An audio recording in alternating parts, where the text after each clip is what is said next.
पिछले एपिसोड में हमने यूनफी के बारे में जाना था जो कि अपना गॉड लेवल ब्रेक थ्रू करने वाला था, लेकिन उसके साथ कुछ ऐसा हो गया जिस वजह से उसकी जान चली गई। लेकिन जान जाने के बाद वो अपनी वापस से एक बार फिर लाइफ को जी पाया। वो उस टाइम में वापस चला गया जब उसने कल्टीवेशन की शुरुआत की थी, और यहाँ पर आने के बाद उसकी पुरानी वाली सारी की सारी कल्टीवेशन उसके पास मौजूद है। और अब यहाँ पर जितने भी लोगों ने उसको परेशान किया था उसके पिछले लाइफ के अंदर, वो हर एक इंसान के बारे में यूनफी जानता है। और अब जब उसके पास पावर आ चुकी है तो वो हर एक इंसान से बदला लेगा जिसने उसको परेशान किया था। इस तरह से यूनफी अपना सफर शुरू कर देता है स्ट्रॉन्ग बनने का, ताकि खुद को इतना स्ट्रॉन्ग बना सके कि दुनिया में उसके मुकाबले का कोई भी मौजूद ना हो। जिसके बाद यहाँ से ये एपिसोड शुरू होता है। तो इस एपिसोड की शुरुआत में यूनफी अपने फादर से कह रहा था कि जहाँ तक कि मुझे लगता है ना, जोंगमिंग जो है वो किन क्लान और शी क्लान के साथ जाकर मिल चुका है और उनके साथ मिलकर वो कभी भी हमारे ऊपर हमला करने की तैयारी शुरू कर सकता है। इस चीज को सुनकर उसके फादर बहुत ज्यादा गुस्सा हो चुके थे। उसके फादर कहना चाहते कि जब से तुम्हारे मेरिडियन डिस्ट्रॉय हुए थे ना, तभी से उसने सोच कर रखा था कि वो अपने ही किसी न किसी पहचान वाले को यहाँ का अगला लीडर बनाने की कोशिश करेगा। पर मैंने ये नहीं सोचा था कि वो इतनी घटिया हरकत कर सकता है किन क्लान और शी क्लान से जाकर मिलके, जबकि वो दोनों क्लान हमारे काफी बड़े दुश्मन है। हमारी इस सिटी के अंदर सिर्फ 4 ही ऐसे क्लान है जो कि सबसे ज्यादा स्ट्रॉन्ग है। एक लिन क्लान है, एक शी क्लान है, एक हमारा जी क्लान है और एक लियू क्लान है। और सारे के सारे क्लान वालों की एक दूसरे के साथ दुश्मनी चलती है। वो एक दूसरे क्लान को खत्म करने के बाद खुद को स्ट्रॉन्ग बनाना चाहते हैं ताकि पूरी की पूरी सिटी पे उनका राज हो। तो यूनफी अपने फादर से कहना चाहते कि 3 दिन के बाद सारे के सारे क्लान की एक मीटिंग होने वाली है, तो उसमें आप ना जरा संभाल के रहना। मैं नहीं चाहता कि आपको कुछ हो जाए। वो लोग कुछ ना कुछ वहां पर प्लान बना कर रखे होंगे। तो उसके फादर उससे कहना चाहते कि तुम्हें फिक्र करने की कोई जरूरत नहीं है। वो सब छोड़ो, तुम मुझे ये बताओ कि तुम्हारे जो मेरिडियन है ना, वो अपने आप ठीक कैसे हो गए, तुम कैसे खुद को रिकवर किए, मुझे ये जानना है। लेकिन यूनफी को समझ ही नहीं आ रहा था कि वो कैसे इसके बारे में बताया। तो उसके फादर कहते कि ठीक है, कोई बात नहीं, अगर तुम नहीं बताना चाहते हो तो मत बता, बस मैं इस चीज के लिए खुश हूँ कि तुमने खुद को रिकवर किया। तुम्हें आगे वाले जो कंपटीशन होने वाला है ना क्लान का, उसमें जरा संभल कर पार्टिसिपेट करना। जोंगमिंग का जो बेटा है, बड़ा बेटा, वो बहुत ज्यादा घटिया इंसान है। वो कुछ ना कुछ तुम्हारे साथ करने की कोशिश करेगा। मैंने तो सुना है कि उसके बेटे ने अपने बॉडी रिफाइनमेंट का 8 लेवल भी अचीव कर लिया है, और तुमने जो उसके फादर को मारा है ना, उसका बदला वो तुमसे लेने की कोशिश करेगा। तो यूनफी अपने फादर से कहना चाहता है कि फादर, आपको मेरी फिक्र करने की कोई जरूरत नहीं है। वो 8 लेवल पे हो या कोई से भी लेवल पे क्यों ना हो, मैं उसकी वाट लगा सकता हूँ और इस क्लान कॉम्पिटिशन जो होगा ना, उसको भी जरूर जीतूंगा। मुझे तो आपकी कल्टीवेशन के बारे में जानना है कि आप तो काफी टाइम से अर्थ रैम जो है ना, उसके मिड स्टेज पे फंसे हुए हो। आपने अभी तक अपने अर्थ रैम के लेट स्टेज को अचीव क्यों नहीं किया? जहां तक कि मैंने सुना है कि एक एसेंस पिल आती है जो कि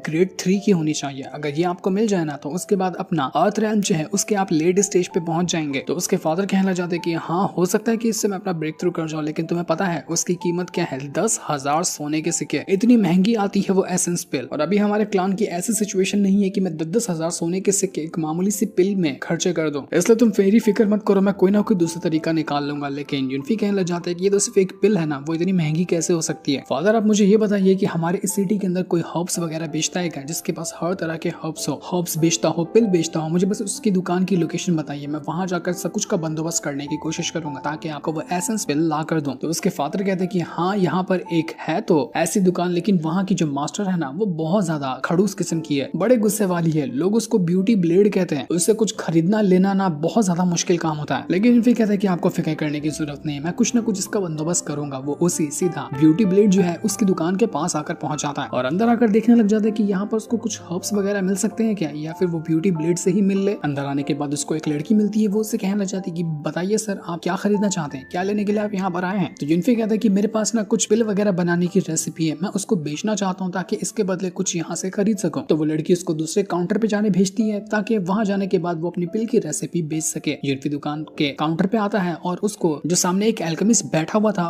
वो अपनी पिल की रेसिपी दिखाता है। लेकिन वो एल्केमिस्ट पिल की रेसिपी देखकर कहने लग जाता है, ये कोई पिल नहीं, ये तो एक पॉइजन की तरह है। इतनी घटिया और इतनी खतरनाक पिल की रेसिपी तू मुझे कैसे बेच सकता है? तू तो वही है ना यूनफी, जो कि एक लूजर है, तेरे चर्चे तो हर तरफ है। कहां से चुरा के लाया तूने इस पिल की रेसिपी को? वो सिपाहियों से कहना चाहता है कि सिपाहियों पकड़ ले उसको, इसको यहाँ से जाने मत देना। लेकिन यूनफी उस एल्केमिस्ट से कहने लग जाता है कि क्या तुम लियो फैमिली से आते हो? लियो फैमिली से आते हो तभी तो ऐसा लग रहा है कि तुम यहाँ पर मुझे टारगेट करने की कोशिश कर रहे हो। इसलिए जो मैंने कहना चाहा तुमने वो समझा ही नहीं, और तुम यहाँ पर मुझे पकड़ने की कोशिश कर रहे हो। तो यहाँ पर वो एल्केमिस्ट कहना चाहता है कि हाँ, मैं तुझे पकड़ने की कोशिश करूंगा क्योंकि तू लूजर है। तेरा क्या मैं अचार डालूं? तुझे परेशान भी कर दिया तो तू मेरा क्या ही उखाड़ लेगा? ये सुनकर यूनफी को बड़ा गुस्सा आता है। वो एक ही घसीट के उसको थप्पड़ मार देता है कि तेरी तो तू एक यहाँ का एल्केमिस्ट है, लेकिन तुझे ये भी नहीं पता कि मैंने जो तुझे पिल की रेसिपी दी है वो कौन से पिल की रेसिपी है, कितनी ज्यादा अच्छी है या बुरी है। मुझे तो लगा था कि यहाँ पर अच्छे खासे एल्केमिस्ट होंगे, यहाँ पर हर्ब्स वगैरह अच्छे मिलते होंगे, लेकिन यहाँ के एल्केमिस्ट को तो पता ही नहीं कि पिल की रेसिपी क्या होती है। कोई मतलब मतलब ही नहीं हुआ यहाँ पर आने का।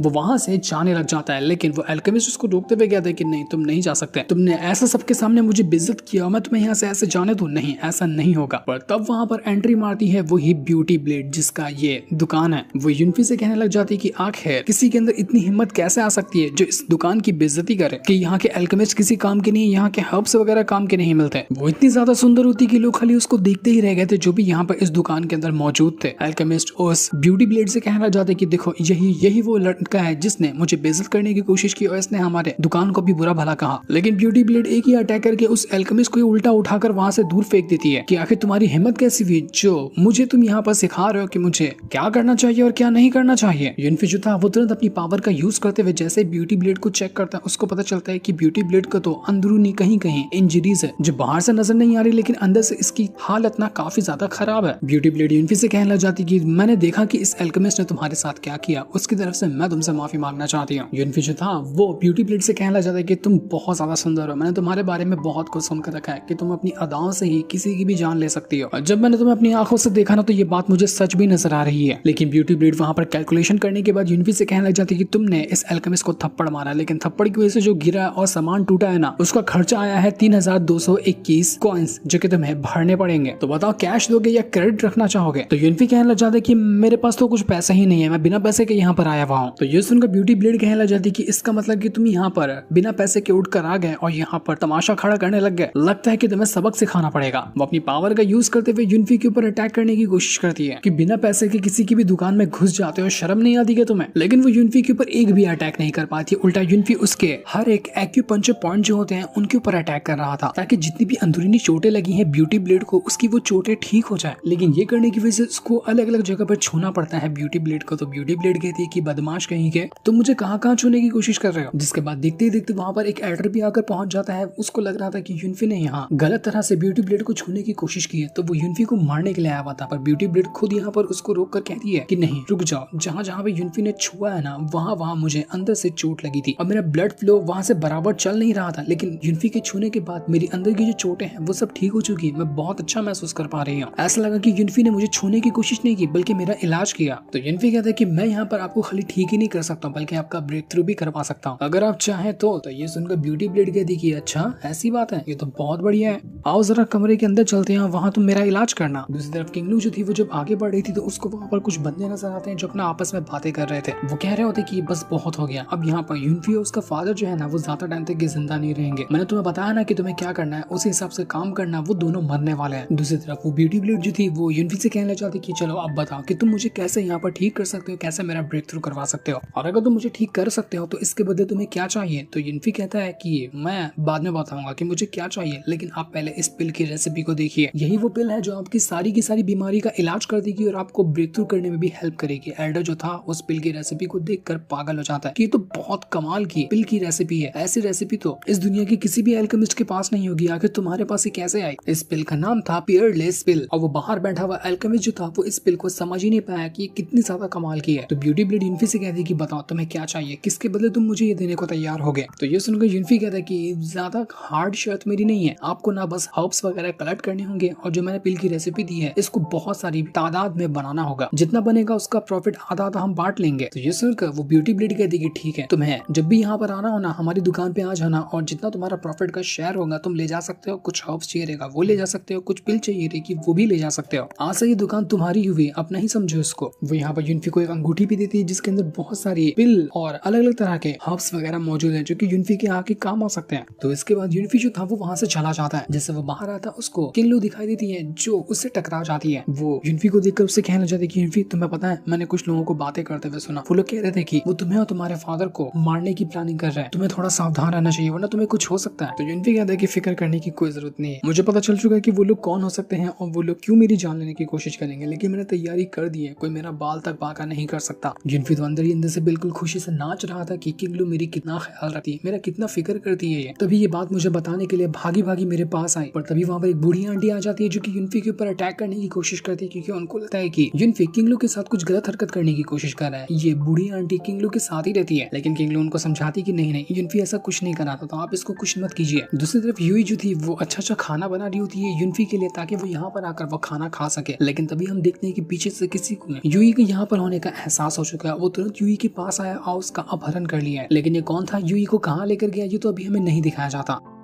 इसके बाद अगले सीन में वो जो क्लान कंपटीशन था वो शुरू हो चुका था। ये सारे के सारे एल्डर जो थे वो यहाँ पर ये क्लान के ही थे, क्योंकि ये जो कंपटीशन क्लान कंपटीशन हो रहा है वो ये क्लान का ही हो रहा है। इसमें जितने भी डिसाइपल वगैरह जो मौजूद हैं वो भी ये क्लान के ही हैं, और कंपटीशन जीतने के बाद उनको प्रमोट किया जाता है। तो युनफी के जो फादर थे वो यहाँ पर कहने लग जाते कि हर साल ये कंपटीशन को करते हैं ताकि डिसाइपल वगैरह अपना कल्टिवेशन में प्रोग्रेस हासिल कर सके, एक दूसरे से लड़कर खुद को स्ट्रॉन्ग बना सके। जो भी यहाँ पर इस कॉम्पिटिशन को जीतेगा वो हमारे ये क्लान में शामिल हो सकता है, हम उसको कोर डिसाइपल बनाएंगे और उसके कल्टीवेशन में हेल्प करेंगे। लेकिन हाँ, इस चीज का ध्यान रखना कि अपने सामने वाले को जान से नहीं मारना है, इस तरह का अटैक करना है कि वो सामने वाला हार जाए पर उसकी जान ना जाए। तो सबसे पहले मोटू ही सामने आता है, वो कहने लग जाता है कि बताओ कौन मुझसे फाइट करने के लिए तैयार है। तो उसकी बातें सुनकर दूसरा एक बंदा था वो यहाँ पर आकर पहुंच जाता है ताकि मोटू के साथ वो फाइट कर सके। ये था बॉडी रिफाइनमेंट के 5th लेवल पर, जो कि मोटू का भी लेवल है। दोनों सेम लेवल के बंदे फाइट करने के लिए यहाँ पर आ चुके थे। दोनों के बीच में कमाल का बैटल होता है, लेकिन मोटू आसानी के साथ ही बैटल जीत चुका था, क्योंकि मोटू ने अपना ब्रेक थ्रू किया है और वो बॉडी रिफाइनमेंट के 6th लेवल पर जाकर पहुंच चुका है। बाकी के जितने लोग भी यहाँ पर उस मोटू के साथ चैलेंज करने के लिए आते हैं वो एक के बाद एक करते हुए सभी को हराया जाता है। कोई भी उसके सामने जीत ही नहीं पा रहा था। सभी लोग कहने लग जाते हैं कि ये मोटू तो बड़ा कमाल का है, इसको ना और ज्यादा रिसोर्सेज देने चाहिए ताकि ये और जल्दी जल्दी अपनी कल्टीवेशन को बढ़ाकर क्लान का नाम रोशन कर सके। तो मोटू का बाप भी कहने लग जाता है कि कहा था ना मैंने, मेरा बेटा बहुत कमाल का है, इस युनफी जैसा नहीं कि एक लूजर हो जिसको कुछ भी नहीं आता, वो दूसरे के भरोसे ही अटका रहता है। तो ये सुनकर युनफी के फादर को गुस्सा आ जाता है। वो कहने लग जाते हैं कि जोंगमिंग अपनी जुबान संभाल के बात कर, युनफी अगर चाहे ना तो तेरे बेटे को कुत्तों की तरह मार सकता है। लेकिन वो जोंगमिंग कहने लग जाता है कि मुझे तो लगता है ना कि युनफी को कोई भी रिसोर्सेस देना ही नहीं चाहिए, उसके रिसोर्सेस कट करके मेरे बेटे को देना चाहिए, क्योंकि युनफी यूजलेस है, वो रिसोर्सेस को खाली वेस्ट कर रहा है। तो बाकी एल्डर भी जोंगमिंग के सपोर्ट में आकर कहने लग जाते हैं कि बात तो सही है, हमने युनफी को कल्टीवेशन में आगे बढ़ते हुए देखा ही नहीं, वो कब का बॉडी रिफाइनमेंट के 3rd लेवल पर ही अटका हुआ है। इसलिए हमने फैसला किया है कि युनफी को रिसोर्सेज भी ना दिया जाए और ये क्लान का जो आगे वाली पोजीशन है लीडर की वो भी मोटू को ही दे दी जाए। दूसरा एक एल्डर अनाउंस करता है कि आज का होने वाला जो कॉम्पिटिशन है इसमें जो भी जीतेगा ना वो बनेगा ये क्लान का अगला यंग मास्टर, जिसको ही आगे चलकर इस लीडर की पोजीशन मिलेगी। तो इसलिए मेहनत करो और दिखा दो तुम लोग कि तुम लोग कितने ज्यादा स्ट्रांग हो। तो युनफी के फादर कहना चाहते कि देखिए ग्रैंड एल्डर, भूलिए मत कि अभी भी मेरे ये क्लान का यंग मास्टर जो है ना वो युनफी ही है और मैंने उसको अभी तक हटाया नहीं उस पोजीशन से। तो दूसरा जो एल्डर था ये क्लान का वो कहने लग जाता है कि देखो अगर युनफी चाहता है कि उसकी जो पोजीशन है यंग मास्टर की वो बरकरार रहे तो उसको यहाँ पर जितने भी लोग उससे चैलेंज करना चाहते हैं ना उसको हर एक का चैलेंज एक्सेप्ट करना पड़ेगा और सबको हराना पड़ेगा। अगर वो ये कर देता है तभी उसको यंग मास्टर की पोजीशन दी जाएगी, वरना कोई दूसरा बनेगा यंग मास्टर। युनफी के फादर समझ चुके थे कि यहाँ पर जितने भी हमारे इस ये क्लान के एल्डर वगैरह है ना उन सभी की ये मिली भगत है, ये जोंगमिंग के साथ मिल चुके हैं, वो युनफी को बेदखल करना चाहते हैं इस क्लान से। लेकिन अब यहाँ पर युनफी के फादर के पास दूसरा कोई ऑप्शन भी नहीं था। अब अगर युनफी को यंग मास्टर की पोजीशन बरकरार रखनी है तो उसको सभी को हराना पड़ेगा। तो वहीं हम युनफी को देखते हैं, वो फर्नेस के अंदर एल्केमी कर रहा था और कुछ खास तरह के पिल को रिफाइन करने की कोशिश में लगा होता है। वो कहने लग जाता है कि जोंगमिंग का जो बड़ा बेटा है वो अभी बॉडी रिफाइनमेंट के 8 लेवल पर है, उसको हराने के लिए ना मुझे कुछ ना कुछ थोड़ा बंदोबस्त करके जाना पड़ेगा ताकि मैं उसको आसानी से हरा सकूं, वरना ऐसे तो मेरे पास पावर ज्यादा है लेकिन मेरी बॉडी उतनी स्ट्रांग नहीं है कि मैं उसके बड़े बेटे से आसानी से जीत पाऊंगा। काफी टफ कंपटीशन हो सकता है ये। तो अपने स्पेशल वर्ल्ड में जाने के बाद ढूंढने लग जाता है कि कौन सी ऐसी कमाल की अटैकिंग टेक्निक हो सकती है जिसकी मदद से मैं कंपटीशन के अंदर किसी को भी हरा पाऊंगा। तो उसको वहां पर एक ऐसी खास टेक्निक मिल भी चुकी थी, इसलिए वो उस टेक्निक को लेता है और जल्दी जल्दी कंपटीशन के पास जाने के लिए निकल जाता है, क्योंकि काफी टाइम हो गया था और अभी तक वो कंपटीशन में पहुंचा ही नहीं था। तभी वहां पर एक लड़की आती जो युनफी से कहना चाहती कि यूई को कोई लोग उठाकर लेके चले गए, न जाने उसको कहां पर लेके गए हैं कुछ समझ में नहीं आ रहा। ये सुनकर युनफी एकदम हैरान रह जाता है कि अभी यूई को कौन लोग उठाकर लेके गए। उधर कंपटीशन के अंदर मोटू ने एक के बाद एक करते हुए सभी को हरा दिया था, कोई उसके सामने टिक ही नहीं पा रहा था, लग रहा था कि यही अगला यंग मास्टर बनने वाला है। तो सारे लोग कहना चाहते कि मोटू इतना जल्दी खुश होने की जरूरत नहीं, तूने अभी तक युनफी को नहीं हराया, जब युनफी को हरा देगा ना तब समझ में आएगा कि तू अगला यंग मास्टर बन सकता है, क्योंकि यूनफी तो तुझे बहुत बुरी मौत मारने वाला है, तो यूनफी के सामने नहीं टिक पाएगा। दूसरी तरफ कुछ बदमाश लोग जो थे उन्होंने यूई को उठा लिया था और वो उसको टॉर्चर कर रहे होते हैं, उसको बहुत मारते हैं वो लोग। ऐसा लग रहा था कि इन लोगों को भी मोटू ने ही काम पर लगाया है ताकि ये यूई को पकड़कर टॉर्चर कर सके, क्योंकि यूई बहुत ज्यादा साथ देती है यूनफी का। तो यूनफी जो था वो अपनी पावर का यूज करते हुए पता लगाने की कोशिश कर रहा था कि यूई अभी कहाँ हो सकती है, लेकिन वो लड़की जो यहाँ पर उसको बताने के लिए आई थी कि यूई को किसी ने उठाकर लेके चला गया, वो यूनफी के साथ कुछ कर देती है, जिस वजह से यूनफी अपना होश खोने लग गया था। ये उसी जोंगमिंग के साथ मिली हुई थी। ये करने के बाद वो जोंगमिंग के पास आती है, उसे कहने लग जाती है कि एल्डर काम हो गया, जैसा आपने कहा था करने के लिए मैंने यूनफी के साथ वो काम कर दिया। यहाँ पर प्लान बनाकर रखा गया था ताकि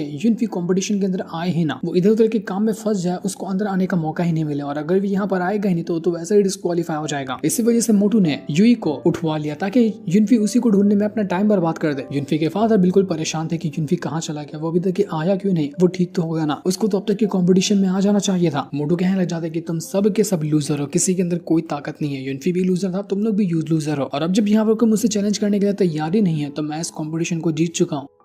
पर तब वहां पर एक लड़की आती है जो कि उस मोटू को चैलेंज करने के लिए आई हुई थी कि मैं यहाँ पर तुमसे चैलेंज करने को तैयार हूँ, क्योंकि हम सब आते हैं एक ही क्लान से और तुम्हारी हिम्मत कैसे हुई जो तुम अपने ही क्लान के बाकी मेंबर को लूजर कह रहे हो। तो मोटू कहने लग जाता है कि यार तुम अपने आप को देख रही हो, तुम अभी बॉडी रिफाइनमेंट के 5th लेवल पर हो और मैं 6 पर हूँ, तुम्हें क्या लगता है कि तुम मेरा मुकाबला कर सकती हो? तुम्हें भी मैं यहाँ पर जान से मार कर रख दूंगा। वो उस लड़की के साथ फाइट करने लग गया था और दोनों के बीच में कमाल का बैटल शुरू हो जाता है, लेकिन वो लड़की उतना कुछ खास कर नहीं पाती, पर टक्कर वो अच्छी दे रही थी उस मोटू को। वो अपनी पावर का यूज करते हुए मोटू को बहुत मारती है, लेकिन मोटू उसके हर एक अटैक को डिस्ट्रॉय करते हुए उसकी हालत खराब कर चुका था। वो यहाँ पर उस लड़की को मारता तो बहुत है, उसके बाद वो उसकी जान लेने के लिए जैसे ही अपनी स्वॉर्ड उसकी तरफ करता क्या है कि उससे पहले ही यहाँ पर ऑरा का एक भवंडर क्रिएट हो चुका था और बिजली की रफ्तार के साथ कोई आता है वहाँ पर जो उस लड़की को वहाँ से बचा लेता है। ये कोई और नहीं बल्कि यूनफी था। वो आते साथ ही उस लड़की को बचा चुका था ताकि मोटू उसकी जान ना ले ले। उसको देखकर तो सारे के सारे लोग खुश हो जाते हैं कि फाइनली हमारा यूनफी यहाँ पर आ गया, अब मोटू की खैर नहीं। जोंगमी को मोटू हैरान रह चुके थे कि यूनफी यहाँ पर कैसे आ सकता है, इसको तो हमने बाकी कामों में फंसाने की कोशिश की थी ना, पर फिर भी ये कंपटीशन में कैसे आ गया। मोटू सीधा जा चुका था यूनफी के साथ फाइट करने के लिए ताकि यूनफी को मार सके, लेकिन यूनफी थप्पड़ मार कर मोटू का गेम बजा देता। उसके फूगे हुए गाल को वो दबा कर पचका चुका था, इतना थप्पड़ मारता उसको कि उसकी हालत खराब हो चुकी थी। यूनफी उसे कहता है कि तू मुझे लूजर कह रहा था ना, क्या हुआ? मैंने तो अभी तक अपनी स्वॉर्ड का इस्तेमाल भी नहीं किया, सिर्फ 5 थप्पड़ मारे हैं तुझे, उसी में तू बेहोश होने लग गया। और सच में यहाँ पर मोटू बेहोश ही हो जाता है, सिर्फ 5 थप्पड़ का वो काफी था। जोंगमिंग यूनफी से कहना चाहता है कि तू जो कल्टीवेशन कर रहा था, तेरी कल्टीवेशन इंक्रीज कैसे हुई? मैंने तो उसके अंदर उंगली करने की कोशिश की थी ना, अपने साथी को भेजा था तेरे पास ताकि वो तेरी कल्टीवेशन डिस्टर्ब कर दे, जिस वजह से तू अंदर ही अंदर कल्टीवेशन करते हुए मारा जाएगा। लेकिन यूनफी कहता है कि नहीं ऐसा हुआ ना, कुछ भी, मैं बच गया ना, तभी तुम्हें बौखलाहट से चढ़ी हुई है। तुमने यहाँ पर मुझे कंपटीशन से बाहर रखने के लिए बहुत घटिया प्लान बनाया, अब मैं दिखाता हूँ कि असल में प्लान किसको कहते हैं और तुम जैसे लोगों को सबक कैसे सिखाया जाता है। यूनफी ने अपनी पावर को एक्टिवेट कर लिया था और धीरे धीरे करते हुए वो उसी जोंगमिंग की तरफ बढ़ रहा होता है। ऐसा लग रहा था कि वो जोंगमिंग को फाड़ कर रख देगा, क्योंकि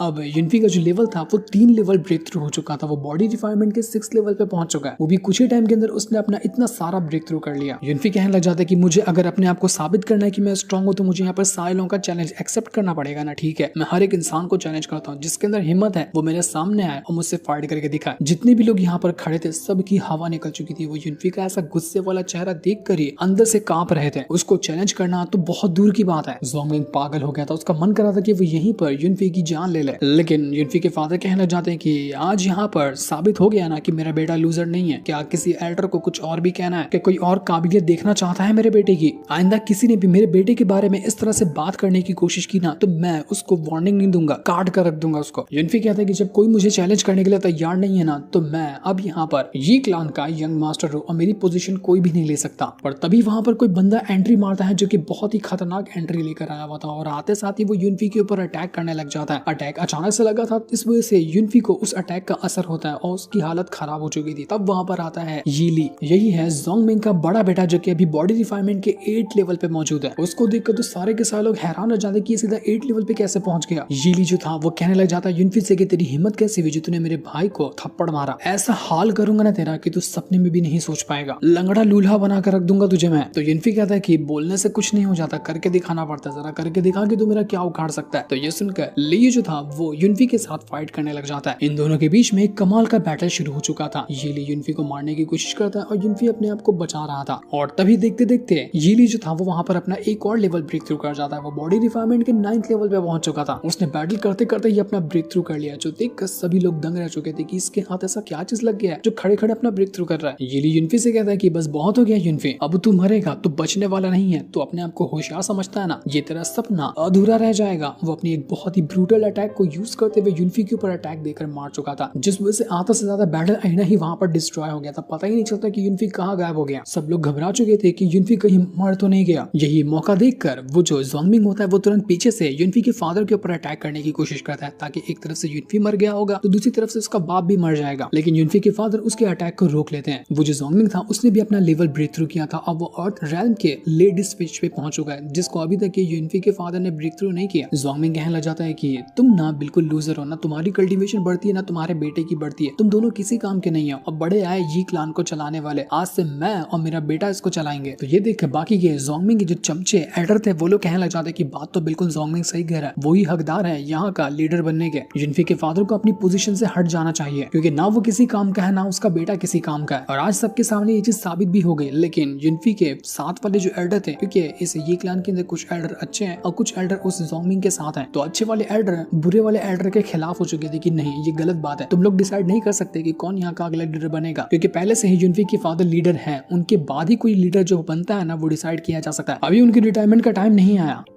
लेकिन ज़ोंगमिंग कहने लग जाता है कि ये सब किताबी बातें हैं, ये पुराने रूल वगैरह थे। अब यहाँ पर सिर्फ पावर का ही सिक्का चलता है, जिसके पास पावर है वही लीडर बनता है और जो कमजोर है उसको बेदखल कर दिया जाता है। जैसा कि अब यहाँ पर होगा युनफी और उसके बाप के साथ। मैं हमारे ये क्लान की जिम्मेदारी लेने के लिए तैयार हूँ और उसको मैं इतना अच्छे से चलाऊंगा जितना अच्छे से इस युनफी के फादर ने कभी सपने में भी नहीं चलाया होगा। आज मैं अनाउंस करता हूँ कि मैं हूँ इस ये क्लान का अगला लीडर। तो जितने भी डिसाइपल यहाँ मौजूद है सब लोग मुझे ग्रीट करो, और जो ग्रीट नहीं करेगा जगह पे मार दूंगा मैं उसको। तो ना चाहते हुए जितने भी डिसाइपल थे उनको डर के मारे ज़ोंगमिंग के सामने रिस्पेक्ट पेश करनी पड़ती है और उसके सामने झुकना पड़ता है कि नए मास्टर अब हम आपको ग्रीट करते हैं। ज़ोंगमिंग की खुशी का ठिकाना नहीं था कि मैं तो यहाँ पर अगला लीडर बन गया, अब देखता हूँ कि मुझे कौन ही रोक सकता है। पर तभी वहाँ पर युनफी एंट्री मारता है और वो कहने लग जाता है कि क्या कमाल का शो दिखाया तुम लोगों ने, बहुत अच्छा ड्रामा कर ले, तो तुम लोगों को तो सीरियल में काम करना चाहिए था। युनफी को तो कुछ हुआ ही नहीं था, उसका एक बाल तक बाका नहीं हुआ और बिल्कुल वहाँ पर खड़े होकर सारा तमाशा देख रहा था। उसको देखकर तो सभी की जान में जान आती कि युनफी को देखो कुछ नहीं हुआ, युनफी वापस आ चुका है। ये युनफी से कहने लग जाता है कि तू जिंदा कैसे बच गया, तो मर गया था ना, मैंने इतना ब्रूटल अटैक तुझ पे किया था, तू जिंदा कैसे बच सकता है। तो यहाँ पर युनफी कहने लग जाता है कि मुझे तो कुछ हुआ ही नहीं था, मैं बस यहाँ पर ये नाटक कर रहा था ताकि मैं तुम्हारा और ये जो ज़ोंगमिंग है ना इसका असली चेहरा सबके सामने ला सकूं। और देख इस ज़ोंगमिंग ने बता दिया कि वो कितना घटिया इंसान है और वो क्या सोचता है हमारे इस क्लान के बारे में। तो अब मुझे तो एंट्री यहाँ पर लेना ही था। ये जो था वो एकदम भड़क चुका था, वो तुरंत अपनी पावर को एक्टिवेट करता है और युनफी को मारने की कोशिश करता है। वो युनफी के ऊपर अटैक करते हुए उसकी जान लेना चाह रहा था, लेकिन अब यहाँ पर युनफी रुकने वाला नहीं है, वो अब यहाँ पर बहुत मारेगा उस यीली को। युनफी अपने अटैक का यूज करते हुए जितने भी वो यीली उसके ऊपर अटैक करने की कोशिश करता उसके सभी अटैक से बचता और उल्टा उसके ऊपर अटैक भी करता जा रहा था। जिसके बाद देखते ही देखते युनफी जो होता है वो जैसे अपनी पावर को एक्टिवेट करता है, उस यीली की स्वॉर्ड जो थी वो युनफी के कंट्रोल में आ चुकी थी और यहाँ पर वो उसी की स्वॉर्ड की पावर को एक्टिवेट करते हुए मल्टीपल स्वॉर्ड बनाता है और यीली के ऊपर अटैक की बारिश कर चुका था। यीली का पूरा जो शरीर होता है वो चीथड़े उड़ चुके थे, उसके जगह जगह से खून आने लगता है और वो खून की उल्टियां करने लग गया था। युनफी को तो कुछ भी नहीं हुआ और उसने यहाँ पर यीली की धज्जियां उड़ाकर रख दी थी, उसका शरीर बिल्कुल छलनी बन चुका था। जिसके बाद युनफी जो होता है वो उसी स्वॉर्ड की मदद से बस अब यहाँ पर यीली की जान लेना चाह रहा था, वो उसको जान से ही मार देता। जितने भी लोग यहाँ पर थे वो ये चीज देखकर बिल्कुल हैरान रह चुके थे। युनफी के फादर तो उनकी खुशी का ठिकाना नहीं था कि देखो तो मेरे बेटे को, ये है मेरा बहादुर बेटा, मेरे बेटे ने स्वॉर्ड इंटेंट बनाना सीख गया, तभी तो वो इतना अच्छे से स्वॉर्ड को हैंडल कर पा रहा है, उसकी पावर को यूज कर पा रहा है और उसके सामने ये यीली टिक ही नहीं पाया। ये है मेरे बेटे की असली पावर। युनफी उस यीली की जान नहीं लेता, वो उससे कहता है कि तू लूजर है इसलिए तुझे बख्श दिया, आइंदा कभी भी मेरे काम में टांग घुसाने की कोशिश की ना तो कुत्तों की मौत मारूंगा, तो बचेगा नहीं। यीली बिल्कुल पागल हो चुका था कि मैंने इतनी मेहनत की, मैं यहाँ पर हार नहीं सकता, मैं लूजर नहीं हूँ। तो वो तुरंत यहाँ पर एक और अटैक यूज करता है और पीछे से ही युनफी के ऊपर अटैक करने की कोशिश करता है ताकि वो अचानक में हमला करते हुए युनफी की जान ले सके। लेकिन युनफी ने उस अटैक को देखा भी नहीं और उसका ऑरा ही अपने आप इस अटैक को डिस्ट्रॉय कर जाता है। युनफी का ऑरा ही इतना कमाल का था कि उसको यहाँ पर अटैक के बारे में पता चल गया कि कौन सा अटैक आ रहा है और कौन से अटैक को कब रोकना है। युनफी कहते हैं कि मैंने तुझे एक मौका दिया था लेकिन तूने ये मौका गंवा दिया। इसलिए वो तुरंत ही